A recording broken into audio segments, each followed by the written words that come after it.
여러분 안녕하셨습니까? 양영태 TV의 양영태입니다. 지금 우리 한덕수 권한대행이 참 잘했습니다. 어저께 헌법재판관을 지명을 했습니다. 자, 야당에서 주구장창 목을 메고 있는 소위 말해서 마은혁을 임명해 줬습니다. 안 할 수가 없으니까요. 네. 그리고 대통령 몫을 두 사람을 임명을 했습니다. 권한대행의 대통령 몫을 첫 지명을 했습니다. 현재는 중도 보수 우위로 바뀌었습니다. 좌파 중도 우위가 이제는 보수 우위로 바뀌었습니다. 그러니 지금 갤갤이 뛰고 있는 저 민주당 이재명 한번 보십시오. 자기가 대통령 될 걸로 생각하고 헌법재판소가 자기가 들어가서 두 명을 임명할 건데 이 왜 네가 임명하느냐 이런 스타일입니다. 그리고 막 이 한덕수 대통령 권한대행을 또 탄핵시키겠다느니 뭐 점수를 벌어놨다느니 점수가 점점 탄핵 점수가 올라간다느니 이런 정말 모욕감을 주고 있습니다. 그러나 한덕수는 갑니다. 어디로? 한덕수는 그가 대통령 권한을 맡았기 때문에 대통령 권한을 행사하는 대로 간다 이런 얘기예요. 한덕수 왜 헌법재판관 지명했겠습니까? 한덕수가 머리가 얼마나 좋은 사람인데. 그리고 그건 무난하고 잘하잖아요. 한덕수 권한대행이 대통령복 헌법재판관 2명을 지명하면서 내세운 표면적 이유는요. 헌법재판소 기능 마비를 막겠다는 겁니다. 4월 18일 날 문영배, 이미선, 지긋지긋한 문영배와 이미선이 일단 재판정을 나갑니다. 그 사람은 재판소 나가더라도 그 이름은요 대한민국 국민들한테 사라지지 않고 역사에 남을 겁니다. 이 두 사람은 반드시 역사에 남겨야 됩니다. 예. 을사팔적이라고 이미 역사학자 이인호 교수가 사학자 서울대학교 사학과 명예교수 이분이 을사팔적이라고 이름을 남겼습니다. 네, 금년이 을사년인데 국민의 적 팔적, 을사팔적 그런 뜻이겠죠. 네.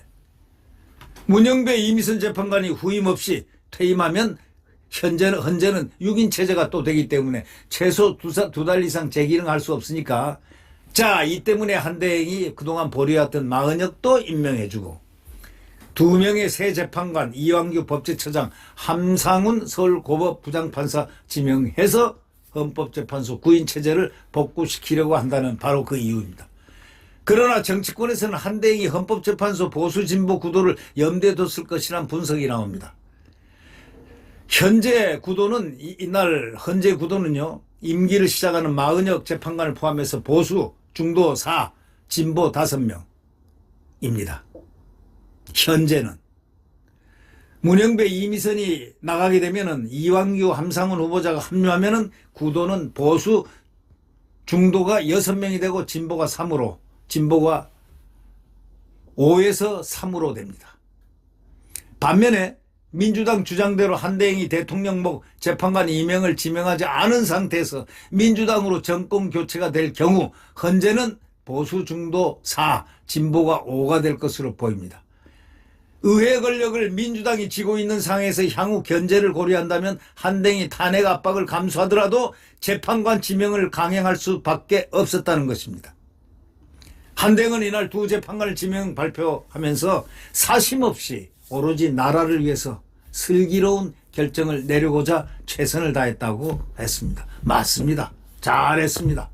제 결정의 책임은 오롯이 저에게 있다 이렇게 얘기했습니다.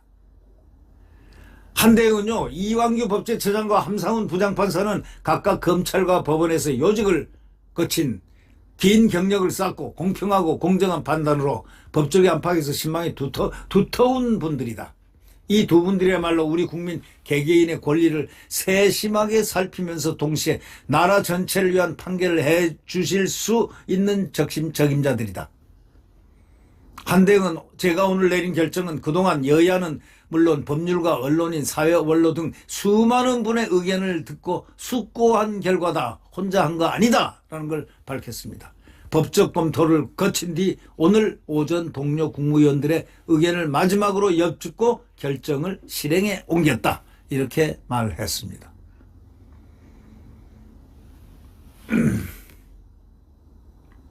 이 대통령 권한대행이 대통령 헌법재판관 후보자를 지명한 것은 이번이 처음입니다. 2017년 당시 황교안 대통령 권한대행은 박근혜 대통령 탄핵이 인용된 뒤 이선의 헌법재판관을 임명했었습니다. 다만 이 재판관은 대통령이 아닌 당시 양승태 대법원장이 지명한 후보자였습니다.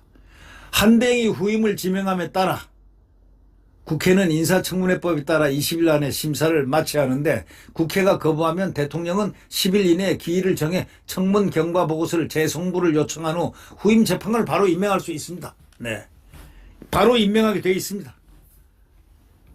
그 코스로 갈 겁니다. 더불어민주당은 이날 한대행의 재판관 지명을 비판했지만 국민의힘은 환영 메시지를 냈습니다.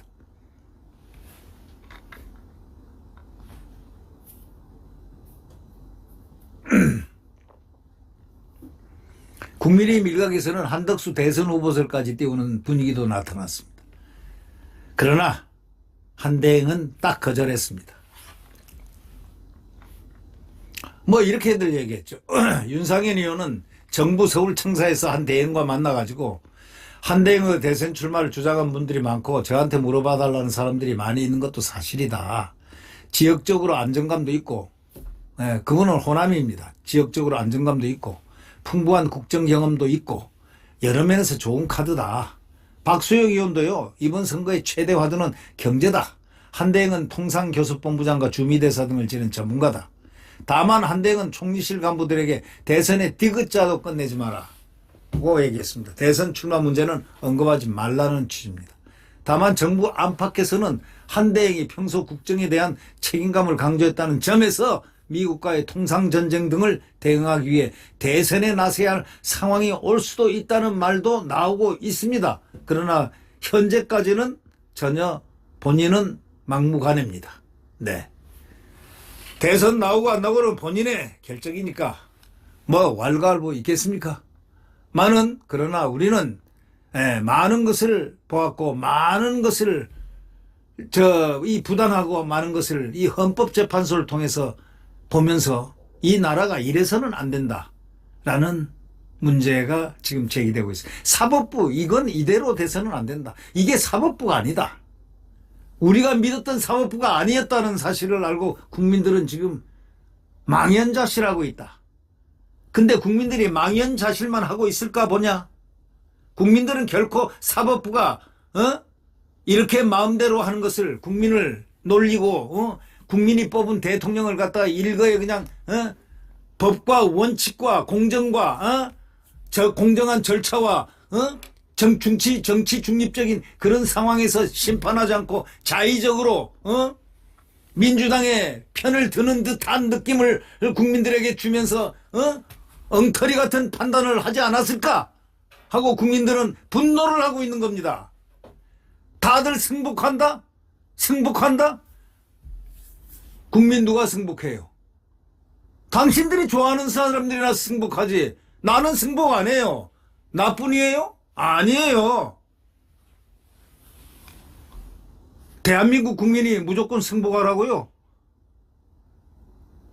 헌법재판소에 가서 욕만 안 하면 되는 거야. 잘해봐. 문영배 잘해봐. 이렇게 얘기하면 되는 거야. 나는 승복 못해. 그 재판 결과에 승복 못해. 멀쩡한 대통령을 대다 놓고, 그 모욕을 줘가면서 말이지. 방어권도 안 주고, 공평하지도 못한, 재판 절차를 진행해가는 문영배의 알량한 그 얼굴 모습을 보면, 국민들이 분통을 안 터뜨린 국민들이 몇이나 있었겠어. 오죽하면 헌법학 교수, 허영 교수에서 10가지를 잘못된 걸 지적을 딱 했는데, 이거 개선 안 하면은, 안 지키면은, 헌법재판소 가루가 될 것이다 했겠어. 가루가 될 것이다. 지금 저 허영 교수 교과서 안 보고 고시 합격한 사람들이 있어요? 없잖아. 그분 출제위원이고 했으니까. 그 헌법학의 태도가 그렇게 얘기했어요. 가루가 될 것이다. 가루라네. 파우더 알죠? 분가루니 무슨 가루, 미숫가루니 가루가 될 것이다 했어요. 자, 헌법재판소가 가루가 되나 안 되나 봅시다. 가루가 될 사람들이 다 나가면 이제 가루가 없어지겠죠. 그러나 지금 그 역사학자 이인호 교수는 을사팔적이라고 이미 역사에 올렸습니다. 역사팔적. 이인호 교수 알죠? 서울대학교 사학과 교수. 1936년생이십니다. 대한민국의 석학입니다. 사학과, 역사를 긴 안목에서 냉철하게 쳐다보는 침착한 사학자입니다. 그분이 뭐라고 그랬어요? 을사팔적이라고 했습니다. 예. 네, 구독 버튼과 엄지를 눌러주시면 대단히 감사하겠습니다.